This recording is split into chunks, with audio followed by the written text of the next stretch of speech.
Welcome, everybody, to Hope Sparks Spotlight, where I zero in on inspiring people working to support education, innovation, and parents and learners. I'd like you to meet Jan Stewart. She's a parent of Andrew and Ainsley, an author and an advocate for supporting parents to navigate the journey of raising kids with mental illness. I'll give a little beautiful synopsis. I found Jan. I read your book, and I was so eager to share this book and you with my community of parents and fellow educators. Jan Stewart never thought she would live with fear in her own house. Her book, Hold On Tight, A Parent's Journey Raising Children with Mental Illness, describes Jan's raw and emotional journey raising two children with multiple mental health disorders. Jan details the roller coaster lives and challenges that both children have faced in detail, from the time they were born to the present as young adults in their 30s. Pulling no punches, Jan describes moments of terrifying fear, pain, and hopelessness, as well as awe, pride, and hope. The roller coaster ride never stops. And while brutally honest, Hold On Tight is a love song to Jan's children. The book educates and empowers parents so they and their children can lead more fulfilling lives. So Jan, I really felt like I was transported to your home, to your heart with your book. And I know many parents in this huge world that we're living in that have children who have mental illness. And I wanted to ask you, what has been the most surprising part of writing this book and sharing it with the world? Thank you, Hope. So first of all, wonderful to be here. And if I can just add, Please. certain of my children's disorders are not mental illnesses, they're neurodevelopmental.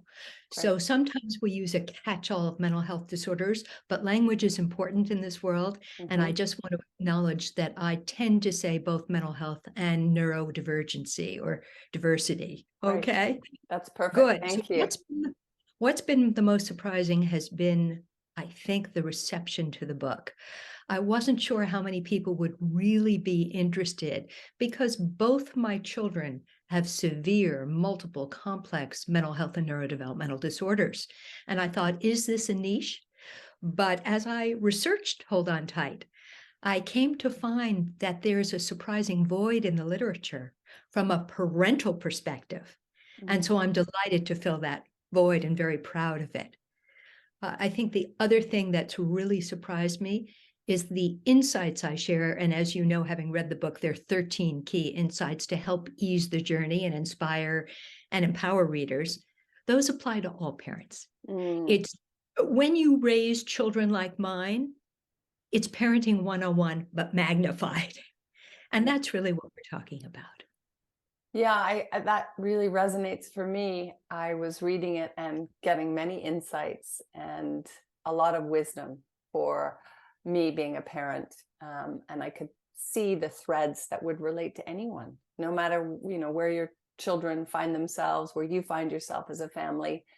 There were some ones that stood out to me as some of these key insights, but I'm curious to hear, what are the main lessons or advice that you give to parents over and over again that really lands? I'd love you to share with our listeners.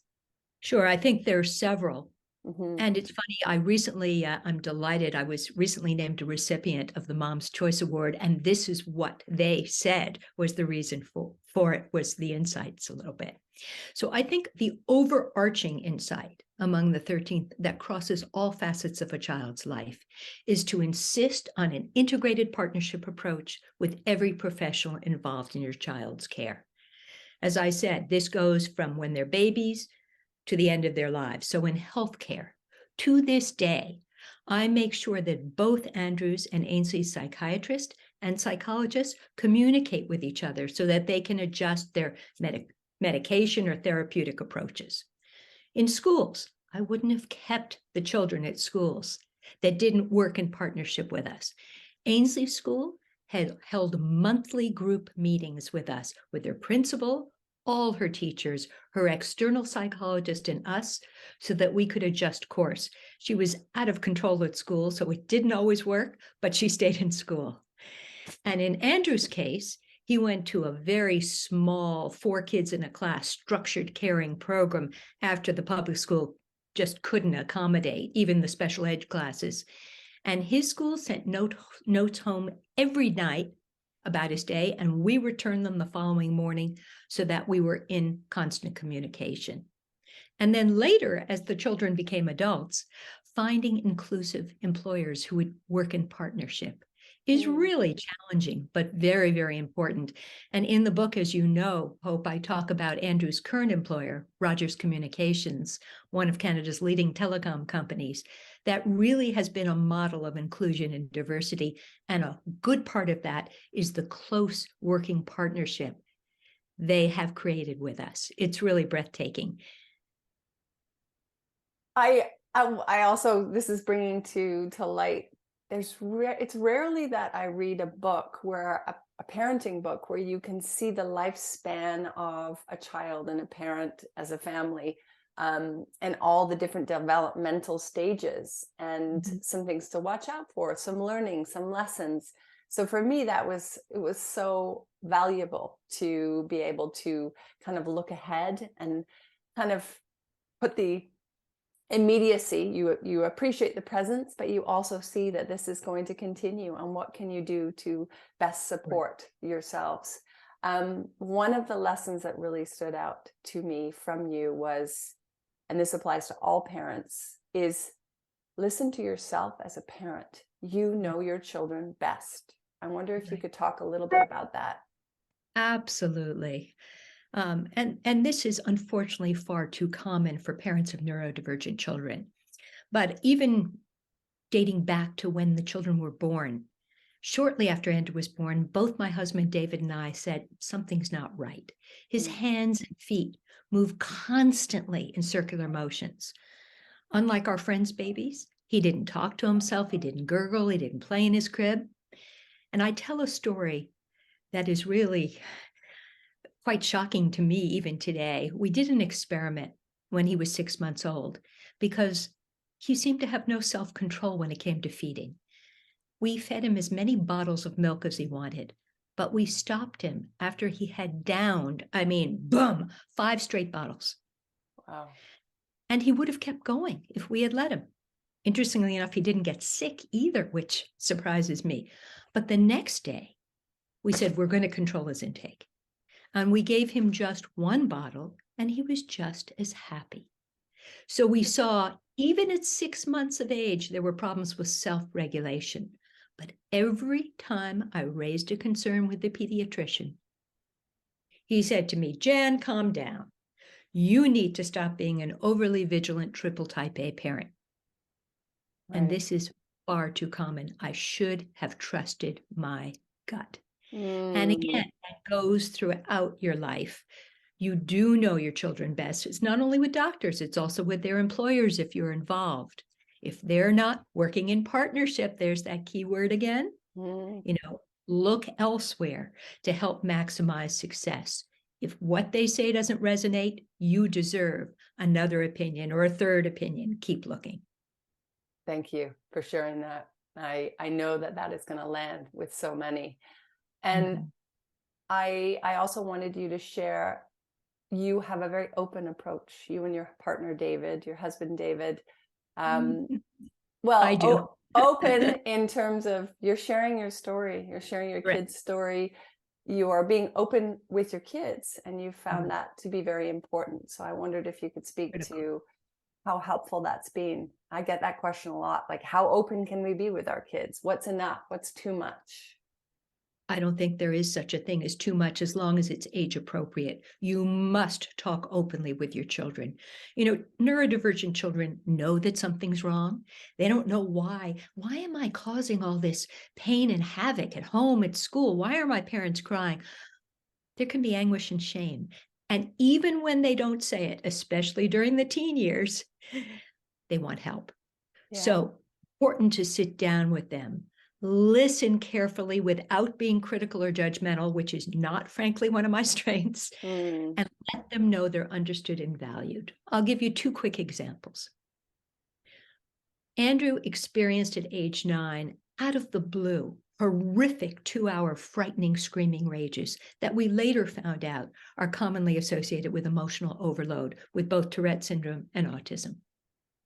This was followed within a month by nonstop compulsive rituals. His OCD just burst forward, and it was bizarre. He was touching walls repeatedly for hours, couldn't walk through doors for a half an hour, and they escalated. He rubbed his head against bushes. He got down on the filthy subway floor and licked it, all because his brain told him to. OCD is a terrible, terrible disorder. That said, he didn't know why it was happening, and he turned to us one day and said, "Mom, I think I'm going crazy and I want to die." Mm. I mean, how would you feel if your child said that? Mm-hmm. And then Ainsley, as I said, was so out of control at school that she was constantly being sent to the principal's office. And after she was sent one day for the umpteenth time, she wrote me a note when I came home from work. And it said, "Mom, I know I'm a bad child, but I can't help my out of control behavior."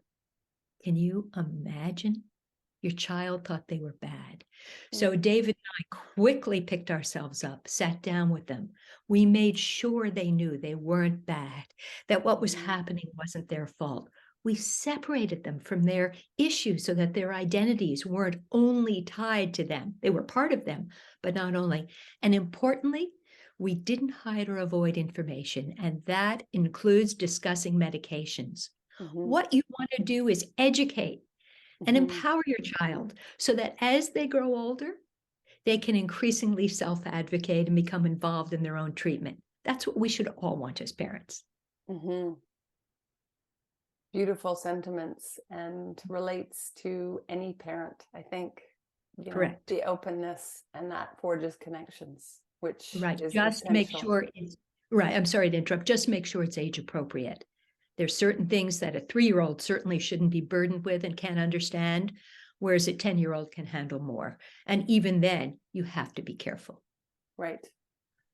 Well, how do parents find you, Jan? Parents who are seeking support, and they want to read your book. How can they find you right now? Well, this is my raison d'etre and my mantra, so I'm delighted if anyone needs advice or help. I want to stress I'm not a professional expert, but I am a parental expert, and I've been on 7 different boards and advisory councils in Canada and the United States. As you know, Hope, I currently chair the largest autism organization services provider in Canada, Carrie's Place. I was formerly vice chair at CAMH. I work with the Tourette Association of America on the Education Advisory Board as a consultant, number of other things. So first, my book, Hold On Tight, came out just last month, and it's widely available on Amazon, Indigo, if they've gotten over their cyber attack, Caversham booksellers in downtown Toronto, Barnes & Noble, a number of other booksellers. My website, janstewartauthor.com. There is a box there where you can reach out to me and contact me. On top of that, I have a quarterly newsletter that you can sign up for with a lot more information about insights and tips. And finally, I post every day on both Facebook and Instagram, particularly about neurodiversity at Jan Stewart Author. Brilliant. So I'm going to share all those links down below wonderful. in the comments, and also I'm hatching ways for Jan to speak to groups of parents. So we're gonna work on that. And I thank you so much, Jan, for your time and for your openness and your wisdom. We appreciate it. Delightful to be here, Hope. Thank you.